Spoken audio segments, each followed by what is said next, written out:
நகராட்சியை கண்டித்து பொதுமக்கள் பொங்கி எழுந்ததில் விருதுநகர் ஸ்தம்பித்தது. விருதுநகர் நகராட்சி பகுதிகளில் சாலைகள் குழியுமாக இருக்கின்றன. இதனால் ஏராளமான இருசக்கர ஓட்டிகள் தடுமாறி விழுந்து கை கால்களை ஒடித்துக் கொண்டிருக்கிறார்கள். சுகாதார வசதி சுத்தமாக இல்லை. குப்பைக்கு குட் பை என்ற கோஷத்தோடு தொடங்கிய நகராட்சியின் குப்பை அகற்றும் திட்டம்தான் குட் பை சொல்லிவிட்டு விலகிக் கொண்டதை தவிர நகர் முழுவதும் குப்பை மலை போல தேங்கி கிடக்கிறது. அத்தி போல்தான் வாறுகால்கள் அள்ளப்படுவதால் வாறுகால்களில் கொசுக்கள் முட்டையிட்டு குஞ்சு பொறித்து குடும்பம் நடத்தி கொண்டிருக்கின்றன. இதனால் சிக்கன் குனியா காய்ச்சல் விருதுநகரில் நிரந்தரமாக பரவிக் கொண்டிருக்கிறது என்பதை ஆய்வுகள் ஆதாரப்பூர்வமாக நிரூபித்திருக்கின்றன. நகரில் குடிநீர் விநியோகமும் திருப்திகரமாக இல்லை. ஆனைக்குட்டம், ஒண்டிப்புலி, தாமிரபரணி என்ற திட்டங்கள் தான் சிறப்பாக இருக்கிறதை தவிர குடிநீர் விநியோகம் குளறுபடியாகவே இருக்கிறது. நகரில் போக்குவரத்து நெருக்கடிகளை தவிர்க்கவும் விபத்துகளை தடுக்கவும் கட்டப்பட்ட புதிய பஸ் நிலையம் செயல்படாமல் முடங்கி கிடக்கிறது. இதனால் விருதுநகருக்குள்ளேயே பேருந்துகள் சுற்றிக் கொண்டிருப்பதால் போக்குவரத்து நெருக்கடியும் விபத்துகளும் உயிர் பலியும் அன்றாட நிகழ்வுகளாகிவிட்டன.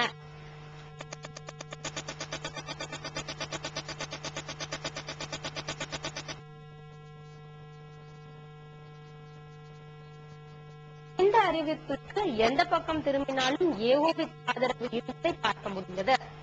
மெயின் பஜார், கீழக்கடை தெரு, தெப்பத்தை சுற்றியுள்ள பகுதிகள், ரத வீதிகள், Madurai road, railway Peter road என்று எந்த பக்கம் திரும்பினாலும் கடைகள் அடைக்கப்பட்டிருந்தன.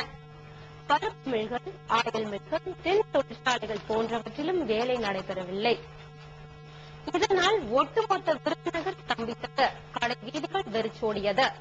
நகராட்சியை கண்டித்து விருதுநகர் தேசபந்து மைதானத்தில் உண்ணாவிரதம் நடைபெற்றது. விருதுநகர் வியாபார தொழில்துறை சங்க தலைவர் டிவிஎஸ் யோகன் உண்ணாவிரதத்திற்கு தலைமை தாங்கி அனைவரையும் வரவேற்றார். தலைவர் காமராஜரின் உறவினர் மோகன் உண்ணாவிரதத்தை தொடங்கி வைத்தார். வியாபார தொழில்துறை சங்க செயலாளர் இதயமுத்து, சுமை தூக்கும் தொழிலாளர் சங்க தலைவர் இன்னாசிமுத்து, மாவட்ட சிறு தொழில் சங்க தலைவர் எஸ்பிஜிசி ராவன், வியாபார சங்க துணைத் தலைவர் சிகேஎஸ்பி சங்க பாண்டியன், துணை செயலாளர் எஸ்பி பரமானந்தம், விஎம்ஜி ராஜசேகரன், விஜய பாரத வியாபார சங்க தலைவர் பிடிகேடி காய்கறி வியாபாரிகள் சங்க தலைவர் ராஜமாணிக்கம், சிறு பலசரக்கு வியாபாரிகள் சங்க தலைவர் காமாட்சி, பொறியாளர்கள் சங்க தலைவர் தங்கமணி, டாக்டர் ரத்தினவேல், முன்னாள் எம்எல்சி விவிவி ஆனந்தம் ஆகியோர் உண்ணாவிரதத்திற்கு முன்னிலை வகித்தார்கள். கத்தோலிக்க வியாபாரிகள் சங்க தலைவர் கென்னடி, எண்ணெய் புண்ணாக்கு வியாபாரிகள் சங்க தலைவர் சாவி நாகராஜன், பீடி சிகரெட் வியாபாரிகள் சங்க தலைவர் குமார், அகில இந்திய நுகர்வோர் பாதுகாப்பு கவுன்சில் தலைவர் கப்பல் ராஜேந்திரன் மற்றும் வணிக சங்க நிர்வாகிகள் உண்ணாவிரதத்தில் கலந்து கொண்டார்கள். ஆட்டோ ஓட்டுநர்கள் சங்க தலைவர் மணிகண்டன் தலைமையில் வந்து உண்ணாவிரதம் மேற்கொண்டார்கள். கட்டிட தொழிலாளர்கள், சுமை தூக்கும் தொழிலாளர்கள் என்று பல்வேறு தரப்பினரும் வந்து உண்ணாவிரதத்தில் கலந்து கொண்டதால் காலை 10 மணிக்கே உண்ணாவிரத பந்தல் நிரம்பி வழிந்தது. மேலும் மேலும் உண்ணாவிரத பந்தலுக்கு பலர் வந்த வண்ணம் இருந்ததால் தொடர்ந்து பந்தலை விரிவுபடுத்தும் பணியும் ஒரு பக்கம் நடந்து கொண்டிருந்தது. வணிகர்கள் வணிகர் அல்லாத பிரச்சனைக்கு வீதியில் வந்து போராடியது விருதுநகர் சரித்திரத்தில் இதுதான் முதல் முறையாகும். கடை அடைப்பதை மனப்பூர்வமாக ஏற்றுக்கொள்ளாத அவர்கள் மனமுவது கடை அடைப்பு நடத்தியதும் கூட இதுதான் முதல் முறையாகும். வணிகர்களோடு கைவண்டி தொழிலாளர்கள் கைகோர்த்து வணிகம் அல்லாத கூலி உயர்வு அல்லாத பிரச்சனைக்கு போராட்டத்தில் இறங்கியதும் கூட இதுதான் முதல் முறையாகும். கட்டிட தொழிலாளர்கள், கைவண்டி தொழிலாளர்கள், ஆட்டோ ஓட்டுநர்கள், கடைகள் என்று எல்லா தரப்பினரும் கலந்து கொண்ட இந்த உண்ணாவிரதத்தில் அரசியல் கட்சி நிர்வாகிகளையும் பார்க்க முடிந்தது.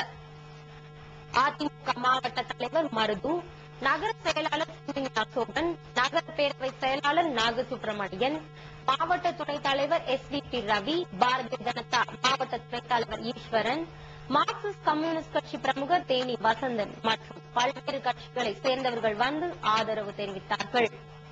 கட்சி, மத, இனபேதமின்றி எல்லா தரப்பும் இந்த கடையடைப்பில் கலந்து கொண்டது. உண்ணாவிரதத்தை ஆதரித்தது.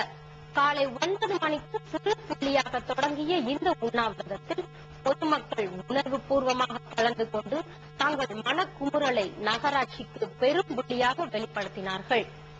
மாலையில் ஆடிட்டர் டி.கே. தர்மராஜன் உண்ணாவிரதத்தை முடித்து வைத்தார்.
அந்த குடிசை போகும் பையெல்லாம் சாதம் போட்டு ரோட்டில் படிக்கிறார்கள். அது மட்டும் இல்ல,